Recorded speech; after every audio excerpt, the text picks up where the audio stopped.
बिस्मिल्लाहिर्रहमानिर्रहीम। प्यारे बच्चों, अस्सलाम वालेकुम।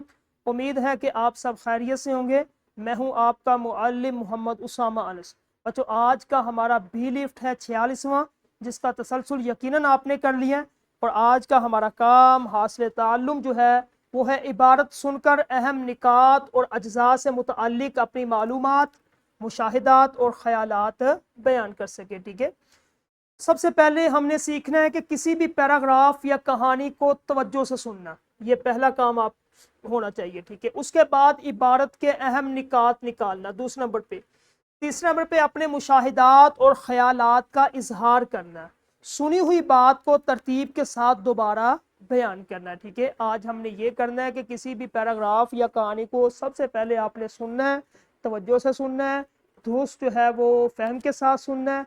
उसके बाद उस इबारत को जो आपने सुनी है, उस इबारत के अहम निकात आपने निकालने, अंडरलाइन कर लें, ख़त कशीद कर लें या लिख लें। फिर उसके बाद अपने मुशाहिदात, जो आपने देखा है, अपने ख़यालात यानी कि जो आपने सोचा उसका इजहार करना है, और सुनी हुई बात को दोबारा बिल्कुल उसी तरीके से तरतीब के साथ आपने दोहराना है। ठीक है, तो अच्छे सामे यानी कि सुनने वाले की क्या खूबियाँ होती है, कौन सा अच्छे सामे होता है? सुनने वाला सबसे पहले खामोशी, जब दूसरा बोल रहा हो तो खामोश रहता है, ये अच्छे सामे की पहली निशानी होती है।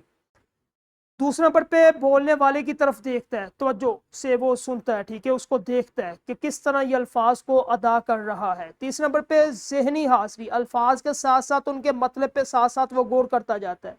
चौथे नंबर पे अहम अल्फाज को ज़हन नशीन या कागज़ पे लिख लेता है। ठीक है, उसके बाद फिर पुर एतमाद इजहार करता है। जब ये सारी चीज़ें उसके पास आ जाती है, फिर पूरे कॉन्फिडेंस के साथ अपने ख्यालात को, एहसासात को, मालूमात को दुनिया तक पहुँचाता है। ठीक है, पुर एतमाद इजहार क्या होता है? इजहार होता है बयान करने का अंदाज, यानी कि अपनी बात को बगैर किसी डर या झिझक के दूसरों तक पहुंचाना। तो इजहार के तीन अहम सतून हैं: मालूमात, जो हकाइक हम जानते हैं। ठीक है, एहसासात, जो हम महसूस करते हैं, खुशी गमी गुस्सा। ख्यालात, जो हम सोचते हैं। ठीक है, तो ये खुद एतमादी क्यों ज़रूरी है? इस वजह से कि दोस्ती और समाजी ताल्लुकात को मजबूत बनाती है, दूसरों के सामने अपना मौक़िफ़ दुरुस्त साबित करने के लिए, अपनी ज़रूरत को बेहतर तरीके से समझाने के लिए। ठीक है, तो इजहार के तरीके ये सिर्फ बोलने का नाम नहीं। आपने क्या करना है? सबसे पहले अल्फाज का चुनाव, आपके अल्फाज का चुनाव जो आपने बोलना है सादा और वाज़ेह ज़ुबान में होना चाहिए। आपका लहजा जो है बिल्कुल नरम मगर पुरअसर आवाज़ होनी चाहिए। जस्मानी ज़ुबान, आपकी आंखें जो है वो जो सामने बैठे सामीन, उनकी आंखों में आंखें डाल के आपने बात करना और सीधे खड़े होकर आपने बात करनी है। ठीक है, ख्यालात और मालूमात को कैसे बयान करें? सबसे पहले ये देखें, पहले बुनियादी बात बताएं, फिर तफसील। ठीक है, उसके बाद फिर हवाला दे। अगर कोई हकीकत बयान कर रहा है तो बताए कि आपको ये कहाँ से मालूम हुआ। मिसाल, मेरा ख्याल है कि हमें स्कूल में ज़्यादा पौधे लगाने चाहिए क्योंकि, इस तरह आपने इसको तरतीब के साथ अपने ख्यालात को बयान करना है। ठीक है, अब उसके बाद एहसासात का इजहार, सच्चाई और मैं की ताकत।